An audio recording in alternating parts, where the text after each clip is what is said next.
ప్రభువు యేసుక్రీస్తు నామమున మీ అందరికీ శుభాభివందనాలు. అనుదిన ఆత్మీయ ఆహారము అనే ఈ కార్యక్రమానికి మీ అందరినీ ప్రేమపూర్వకంగా ఆహ్వానిస్తున్నాను. ఇప్పటికే 3వ దినంలో మనందరం ప్రవేశించాం. నిజమే, దేవుని మహాకృపను బట్టి దేవుడు మనల్ని సజీవులుగా ఉంచాడు. ఈరోజు ఒక ప్రాముఖ్యమైనటువంటి అంశంతో మీ ముందుకొచ్చాను.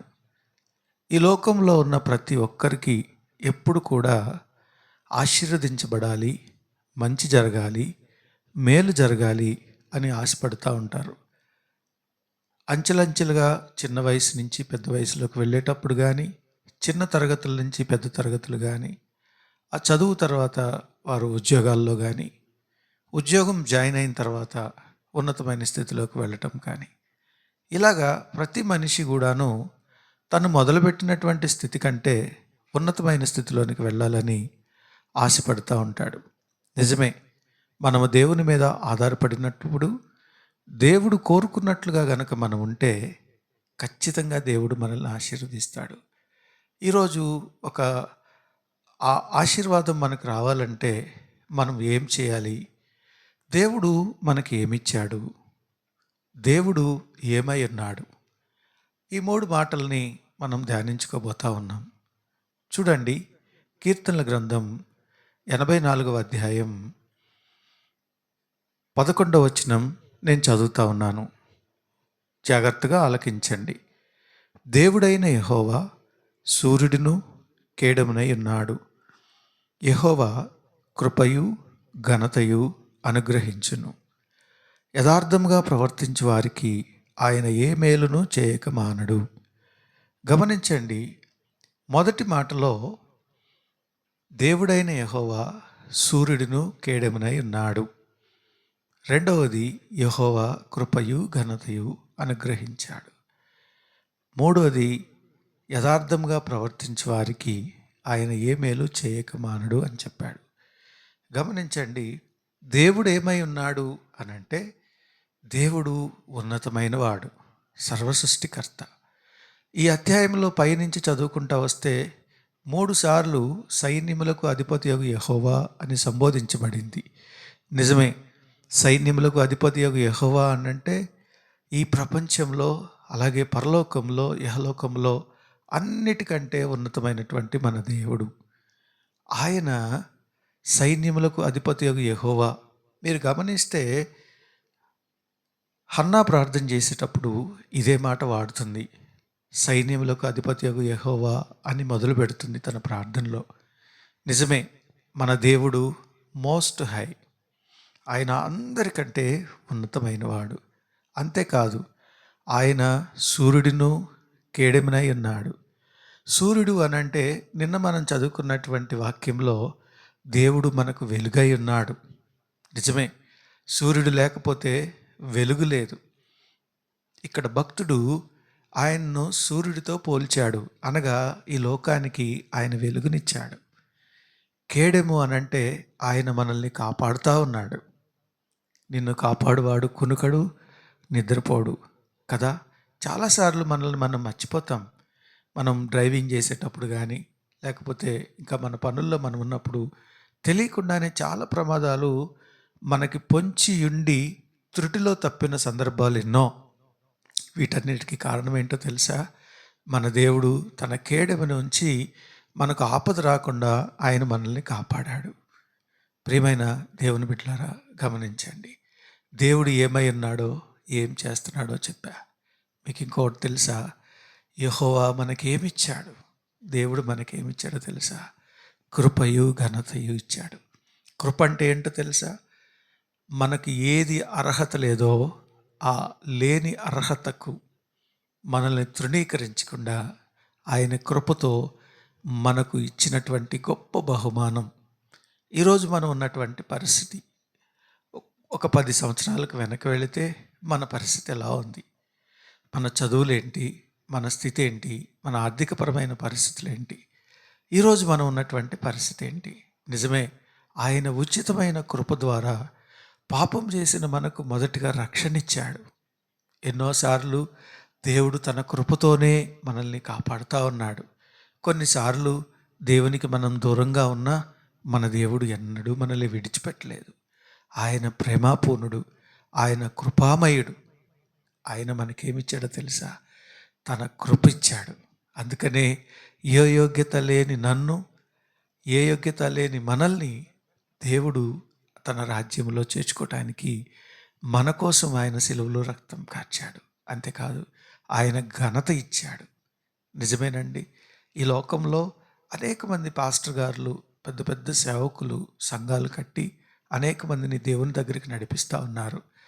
ఏదైనా ఒక దేవుని సేవకుని దగ్గరికి వెళ్ళి మీరు వారితో పర్సనల్గా మాట్లాడండి. అయ్యా, దేవుడిని ఎరక్కముందు నీ స్థితి ఏంటి? దేవుడిని ఎరక్కముందు నీ పరిస్థితి ఏంటి?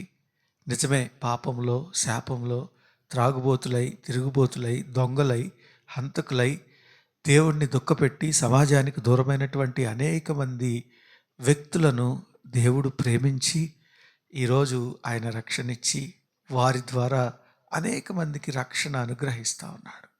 మన చుట్టుపక్కల ఎంతోమంది దేవుని సేవకులు ఉన్నారు. వారి మొదలు భయంకరం.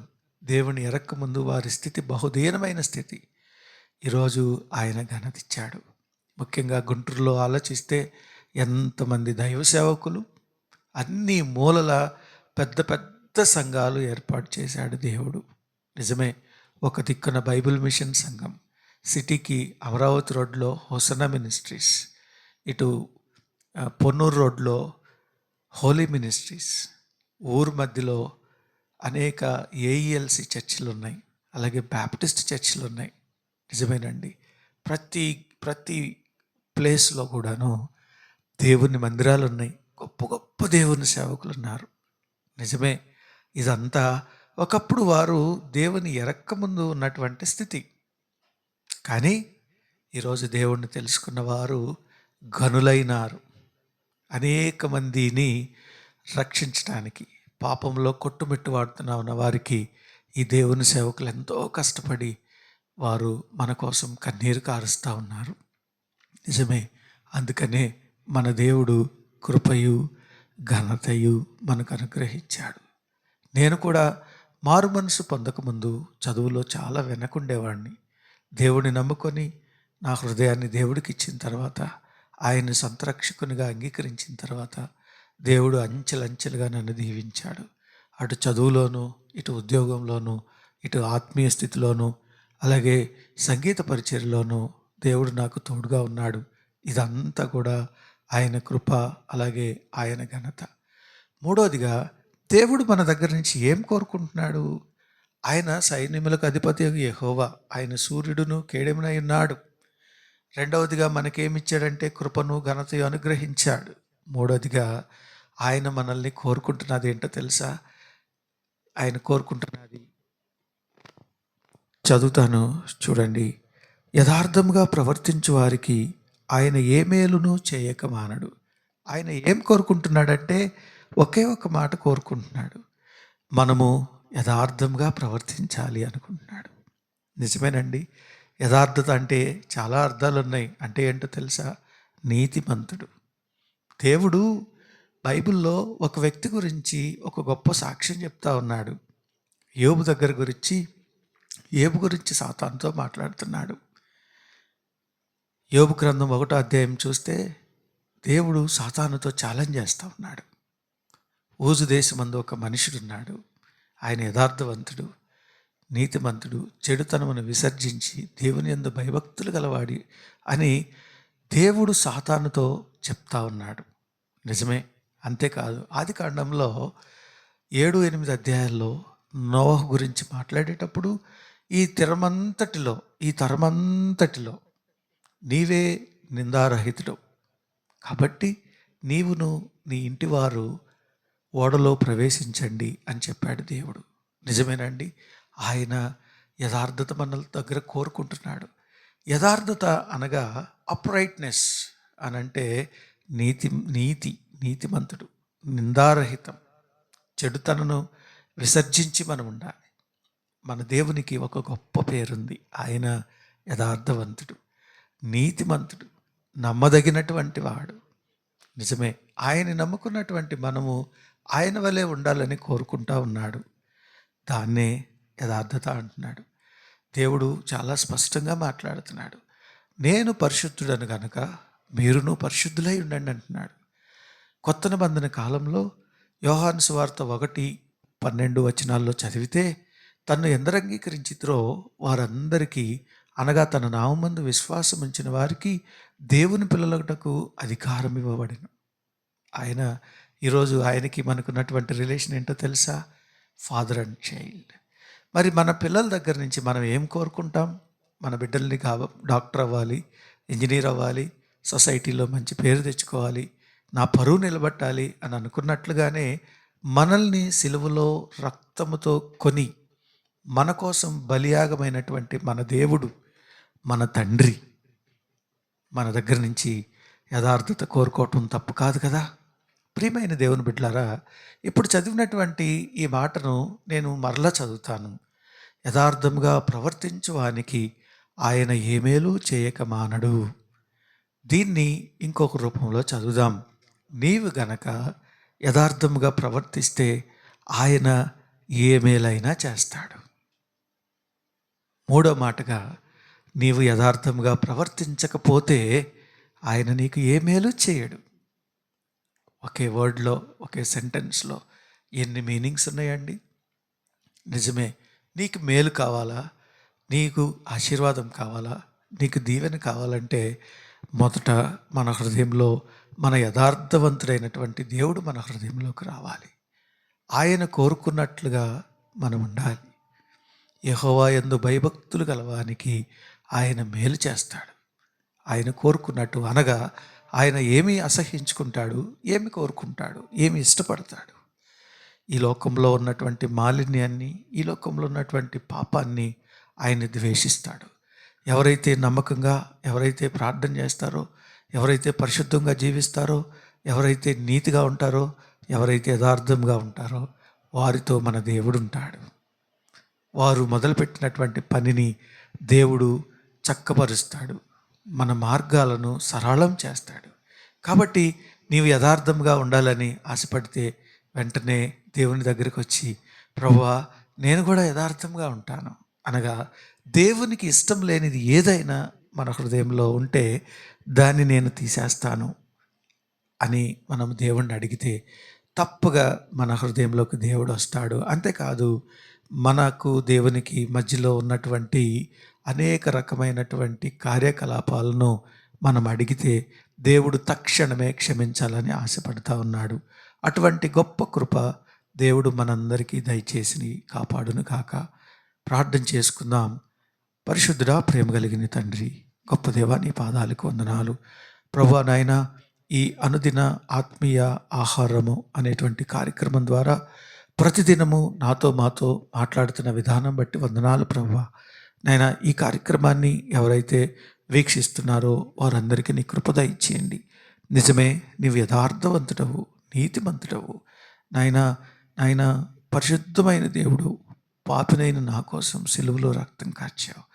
నాయనా, తండ్రి అని పిలవడానికి అధికారం ఇచ్చావు. అంతేకాదు, సంఘంలో చేర్చావు. అంతేకాదు, మేము ఒక సంఘంలో దేవుని సేవకుల దగ్గర ఉండటానికి, అలాగే మా కోసం కన్నీరు కార్చి మమ్మల్ని ఆత్మీయంగా నడిపించే దేవుని సేవకుల్ని మా ముందు పెట్టావు, మాతో ఉంచావు. నీకు వందనాలు ప్రభువా.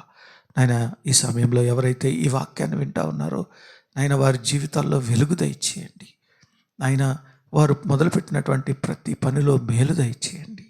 ముఖ్యంగా మారు మనసు దయచేయండి ప్రభువా. నీ గొప్పతనము తెలుసుకోవటమే కాదు కానీ ప్రభువా, నీకోసం నమ్మకంగా జీవించబడటానికి సహాయం చేయమని యేసయ్య పరిశుద్ధ నామమున ప్రార్థన చేసి వేడుకొనుచున్నాం తండ్రి, ఆమేన్. ప్రియమైన దేవుని బిడ్డలారా, మీ ప్రార్థన అవసరతల కోసం ఈ కింద చెప్పినటువంటి నంబర్కు మీరు కాల్ చేయండి. అంతేకాదు, ఈ కార్యక్రమం మీకు కనుక నచ్చినట్లయితే ఈ వీడియోని అనేక మందికి షేర్ చేయండి. మా కోసం ప్రార్థన చేయండి. మీ ప్రార్థన అవసరతలను కామెంట్ రూపంలో మాకు తెలియచేయండి. మేము మీకోసం ప్రార్థన చేస్తాం. చివరి ఆశీర్వాదం తీసుకుందాం.